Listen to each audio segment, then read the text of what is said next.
श्री स्वामी समर्थ. नमस्कार मित्रांनो. स्वामी समर्थांकडून आपल्या प्रश्नाचे उत्तर कसे मिळवावे, 5 खात्रीशीर मार्ग आहे. स्वामींच्या डोळ्यात पाहून जर आपल्याला उत्तर हवे असतील आणि त्यांचं हो किंवा नाही संकेत ओळखायचा असेल तर या प्रश्नाचे उत्तर फक्त या 5 खात्रीशीर मार्गांमध्ये मिळेल. आपल्याला उत्तर हवं असेल तर हे 5 खात्रीशीर मार्ग कोणते या व्हिडिओमध्ये आपण पाहू शकता, म्हणून व्हिडिओ पूर्ण पहा, प्रश्नांचे उत्तर मिळतील. शांतपणे स्वामींसमोर आपल्याला बसायचं आहे.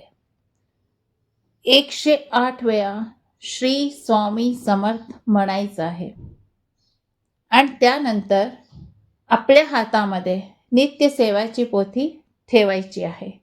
आता कोणकोणचे मार्ग आहे ते आपण नक्कीच पाहूया आणि त्यानंतर डोळे बंद करून आपल्या समोर आपली काय समस्या आहे किंवा कोणत्या प्रश्नाचं उत्तर हवं आहे ते स्वामींना नक्कीच विचारायचं आहे. कारण की आपल्या आयुष्यामध्ये काही क्षण असे येतात की आपण खूप जास्त गोंधळलेलो असतो. जेव्हा महत्त्वाच्या प्रश्नाचे उत्तर मिळत नाही तर अशा वेळेस आपण स्वामींकडे धाव घेतो आणि त्यांना विचारतो की महाराज मला मार्ग दाखवा. पण स्वामी आपल्या उत्तरांचं कसं उत्तर देतात ते आपण त्यांच्या नजरेतील भाव पाहून ओळखू शकतो. स्वामींची नजर अतिशय भेदक आणि तितकीच करुणाघन आहे. जेव्हा तुम्ही तुमच्या प्रश्न मनात घेऊन स्वामींच्या डोळ्यात एकटक पाहाले तेव्हा तुमच्या मनामध्ये काय जाणवतो लक्ष देऊन ऐका. स्वामींच्या डोळ्यामध्ये आपल्याला एकटक पाहायचं आहे आणि मनामध्ये श्री स्वामी समर्थांचा जप चालू ठेवायचा आहे. एकटक पाहता पाहता जर तुम्हाला त्यांच्या डोळ्यामध्ये हसरे डोळे दिसतील, म्हणजे त्यांचे डोळे हसताना दिसतील, तर ते डोळे पाहून तुमच्या मनामध्ये प्रसन्नता किंवा शांतता येत असेल तर ह्याचा अर्थ आहे सगळं काही ठीक होईल. असं मनामध्ये प्रश्नाचा उत्तर आपाप येईल जेव्हा त्यांच्या डोळ्यांकडे पाहाले. तर समजा स्वामी तुमच्या निर्णयाला सहमती देत आहे. पण जेव्हा त्यांच्या डोळ्यामध्ये तुम्ही पाहिलं आणि त्यांच्या डोळ्यामध्ये तो तेज नाही दिसला आणि त्यांच्या डोळ्यात पाहून तुम्हाला एक प्रकारची भीती वाटायला लागली किंवा धडधड वाढल्यासारखी वाटली तर मनाला आपले अपराधीपणाची जाणीव व्हायला लागली तर समजा की स्वामी तुम्हाला त्या कामापासून थांबवत आहे. हा त्यांचा पहिला खात्रीपूर्ण मार्ग आहे आपल्या प्रश्नांच्या उत्तरचा. दुसरा खात्रीपूर्ण मार्ग, जर तुम्हाला मनातून उत्तर मिळत नसेल तर स्वामींच्या नित्यसेवाच्या पोथीचा तुम्ही आधार घेऊ शकता. स्वामींना प्रार्थना करा, तुमचा प्रश्न सांगा आणि श्रद्धेने डोळे बंद करा.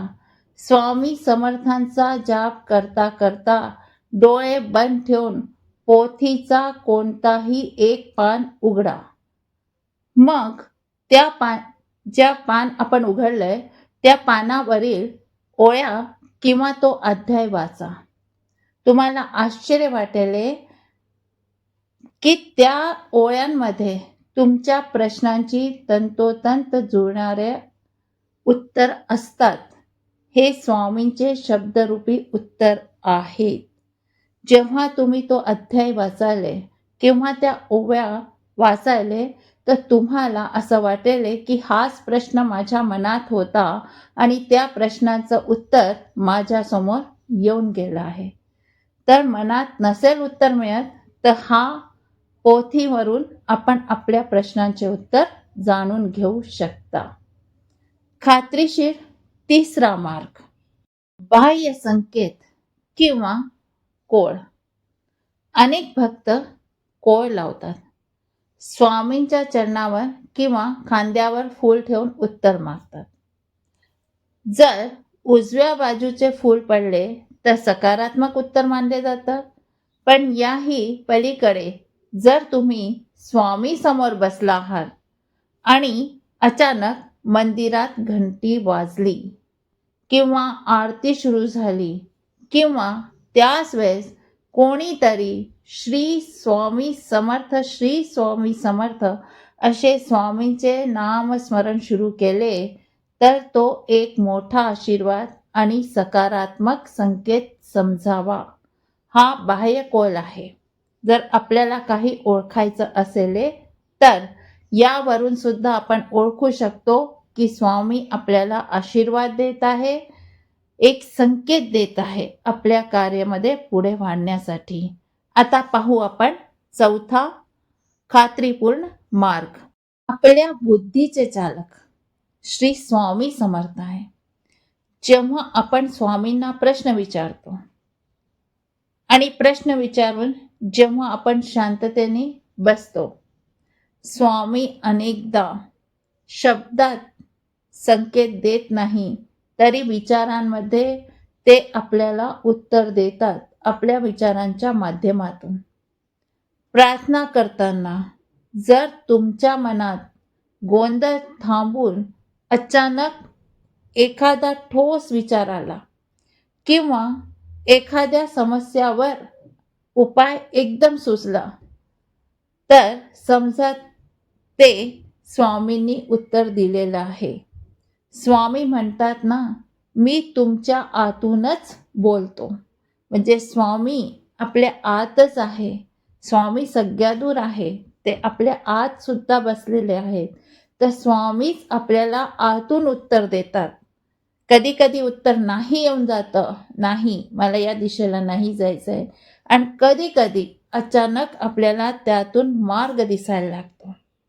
तर तेव्हा समजायचं की स्वामी आपल्याला संकेत देत आहे, आपण हे कार्य करू शकतो.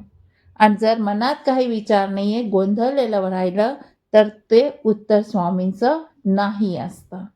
तर ही चौथा खात्रीपूर्ण मार्ग होता. आता पाचवा खात्रीपूर्ण मार्ग कोणता आहे आपण नक्कीच पहा.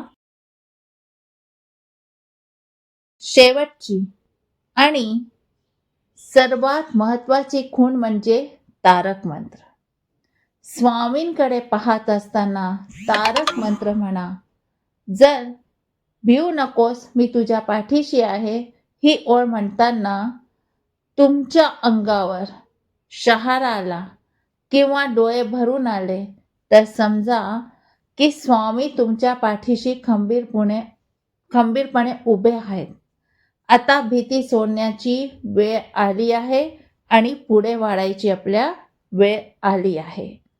तर जेव्हा तारक मंत्र म्हणताना तुम्हाला अचानक शहारे येतील किंवा डोळ्यामधून झरझर पाणी यायला लागेल, तर समजा की स्वामींनी आपल्याला सहमती दिलेली आहे. स्वामी कधीही आपल्या भक्तांना वाऱ्यावर सोडत नाही, फक्त आपली श्रद्धा हवी. लक्षात ठेवा, स्वामींचे उत्तर कधी तुमच्या बाजूने असेल तर कधी विरोधात, पण ते नेहमीच तुमच्या हिताचं असेल. तुम्हाला असा काही अनुभव आला आहेत का? तर कमेंट्समध्ये नक्की सांगा आणि श्री स्वामी समर्थ लिहायला विसरू नका. व्हिडिओ आवडला असेल तर नक्कीच लाईक, शेअर आणि सबस्क्राईब करा. भेटूया आपल्या नेक्स्ट व्हिडिओमध्ये. श्री स्वामी समर्थ. जय जय स्वामी समर्थ.